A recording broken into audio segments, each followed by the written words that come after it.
Salut chers amis, j'espère que vous allez très bien. Je me porte aussi à merveille. Voici, nous sommes retrouvés dans une nouvelle vidéo où nous allons terminer notre parcours sur les mouvements de translation et de l'application du théorème de l'énergie cinétique. L'objectif de cette vidéo, c'est vous amener à savoir comment déterminer les H et déterminer l'énergie cinétique de translation, de savoir comment utiliser le théorème de l'énergie cinétique pour la translation, savoir comment déterminer la quantité de mouvement et les petits calculs que nous allons voir tout de suite dans cette vidéo, comment les résoudre.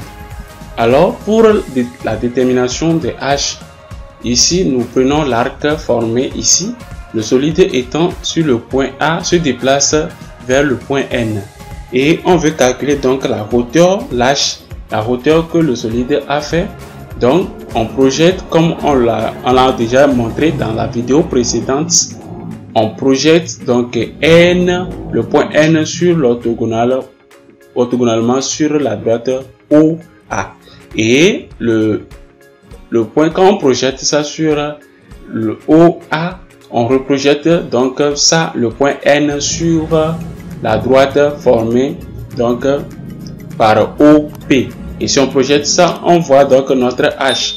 Quand on retrouve notre H, et on va pouvoir donc appliquer la formule que nous avons donnée dans la vidéo précédente, on va appliquer ça pour donc déterminer cette H.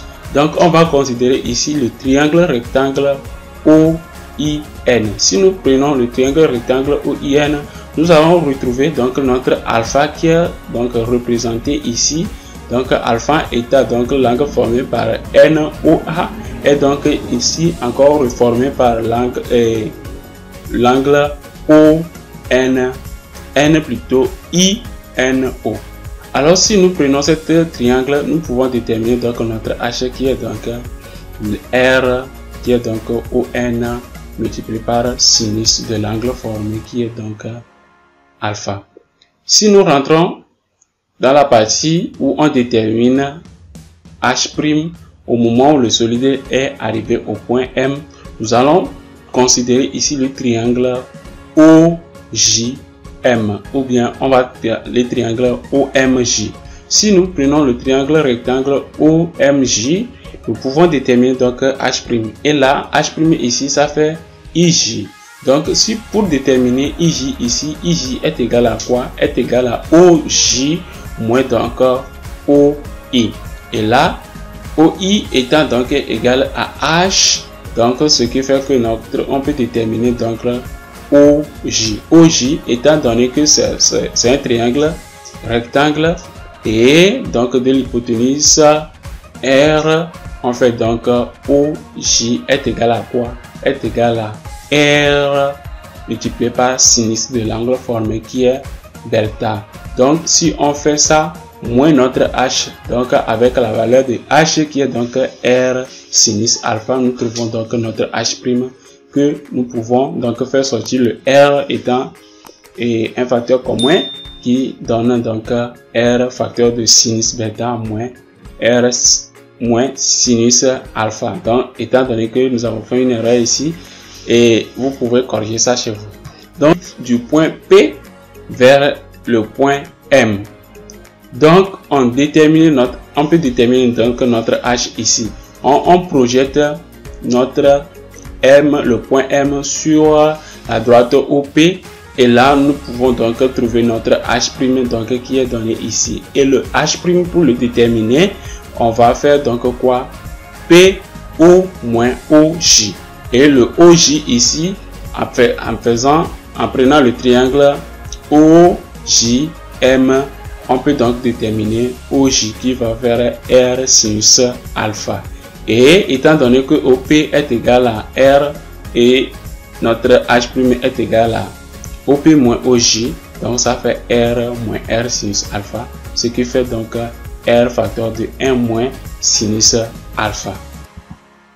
Si nous rentrons dans l'énergie cinétique de translation. Qu'est-ce que l'énergie cinétique de translation? L'énergie cinétique de translation, c'est l'énergie que possède un système issu de son déplacement ou un système en mouvement. Donc, une fois que le système est en mouvement, il possède donc une énergie. L'énergie là est donc appelée l'énergie cinétique. L'énergie cinétique est donc donnée par la formule ici 1,5 multiplié la masse du solide ou bien du corps multiplié par donc la vitesse du centre de gravité du corps donc élevé à la puissance 2. Donc on dit que on va parler aussi des chutes libres. Un corps est en chute libre quand il tombe sous l'action de son poids. Une fois qu'un corps tombe sous l'action de son poids, donc le corps là est en chute libre. Donc pour la loi ou l'équation horaire de la chute libre sans vitesse initiale, c'est-à-dire le solide ou bien le corps fait cette chute libre à une hauteur, donc à la hauteur la vitesse était donc nulle, donc on peut déterminer notre h qui est donc égal à 1,5 fois g fois t au carré. Le t ici c'est le temps au carré et la vitesse de chute libre v est égale donc est donnée par v est égale à gt. Donc déjà en appliquant la formule avec h égale à 1,5 de gt carré, on détermine donc t, et si on détermine on détermine t dans cette formule, on remplace dans la formule suivante et on trouve donc notre vitesse qui va faire racine carrée de 2 fois gt. Variation de l'énergie cinétique et du travail du poids. Nous considérons ce système où le solide était donc au point O et se déplace, il arrive à un point A1 et à un point A2. On dit que la variation de l'énergie cinétique entre un point A1 et A2, c'est-à-dire entre le point A1 et A2, cette variation de l'énergie cinétique est donc l'énergie cinétique au point A2 moins l'énergie cinétique au point A1, c'est-à-dire l'énergie cinétique au point d'arrivée moins l'énergie cinétique au point de départ. Et là, si on applique cette formule, on sait que l'énergie cinétique ça fait 1,5 de mv carré. Donc ça veut ici mv, 1,5 de mv2 au carré moins 1,5 de mv1 au carré. Et donc, dans cette partie, on fait sortir donc notre m, en faisant sortir notre m, on a donc notre m et g ici. Et on peut donc déterminer la vitesse. On remplace la vitesse qui est donc est égale à gt et le t ici aussi on peut le remplacer, la vitesse étant donc égale à racine carrée de 2 fois h étant donc représenté ici comme z2 moins z1. Donc on peut retrouver donc notre énergie cinétique qui est donc égale à mg facteur de z2 moins z1, et donc la variation de l'énergie cinétique est donc mgh. Donc l'énergie cinétique ici est égale encore à l'énergie potentielle, et c'est ce qui est donc encore le travail du poids allant du point 1 vers le point A2. Si nous prenons le théorème de l'énergie cinétique, l'énoncé dit que quoi? La variation de l'énergie cinétique d'un solide indépendant entre deux instants est égale à la somme asymétrique des travaux de force extérieure appliqués au solide entre ces deux instants. Donc, comme la définition bien la loi le dit, on vient ici en bas, cette définition est donc représentée de façon mathématique en bas. Donc la variation de l'énergie cinétique ici est égale à l'énergie cinétique finale moins l'énergie cinétique initiale. Donc ce qui fait la somme des travaux des forces extérieures, donc qui est F extérieur appliqué entre l'instant I et F.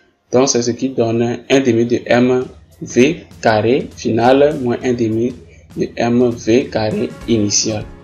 La puissance moyenne est donc déterminée ici par le travail de la force utilisée par et sur donc le delta T.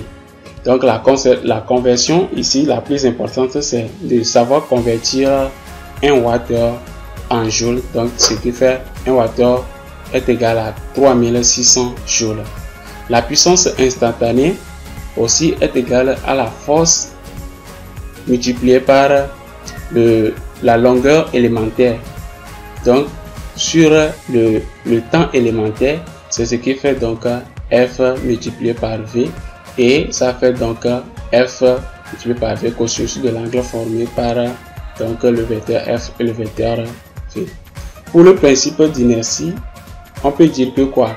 Que la somme des forces extérieures est égale à la somme des forces extérieures est un vecteur nul, c'est-à-dire le vecteur F1 multiplié par le vecteur F2 jusqu'à au vecteur Fn est donc nul. Donc c'est le principe de l'inertie. Pour la quantité de mouvement et le choc des particules, la quantité de mouvement d'un point matériel de masse m est animée d'une vitesse v à l'instant t et la grandeur p. Donc le p ici est égal à le petit p, donc est égal à m multiplié par la vitesse. Donc la masse et la vitesse dont est animé donc notre mouvement. Et donc le P ici est égal à donc mv. La quantité de mouvement d'un système de points matériels est égale à la somme des quantités de mouvement de chaque point du système. C'est-à-dire le petit p ici est égal à quoi? Dans un système est égal à la somme des masses. Donc m1 est multiplié par la vitesse animée par la masse m1 plus la masse m2 multiplié par sa vitesse jusqu'à la masse mn multiplié par la vitesse vn. Ce qui fait au total la somme des masses multipliée par la vitesse g donc du système. Ici, quand on parle d'un choc mou,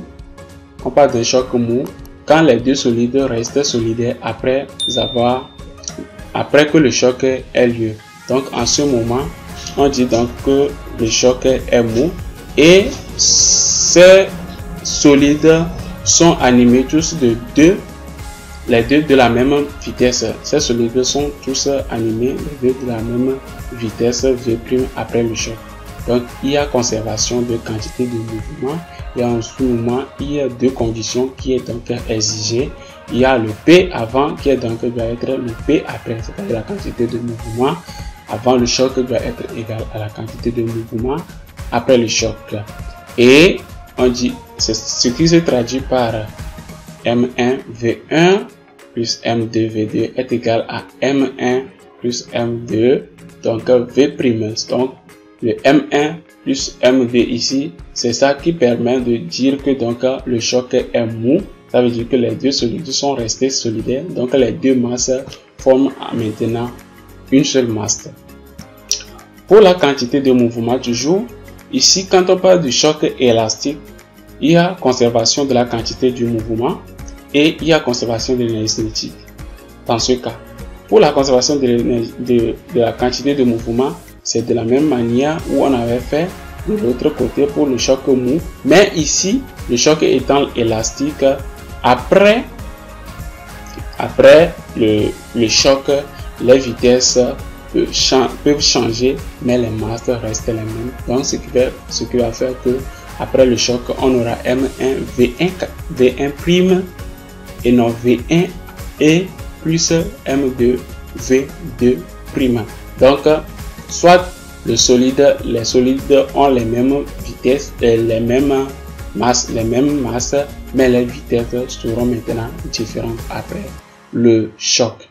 Et pour la conservation de l'énergie cinétique, ça veut dire que l'énergie cinétique avant est égale à l'énergie cinétique après. Tu appliques le théorème de l'énergie cinétique avant et le théorème de l'énergie cinétique après.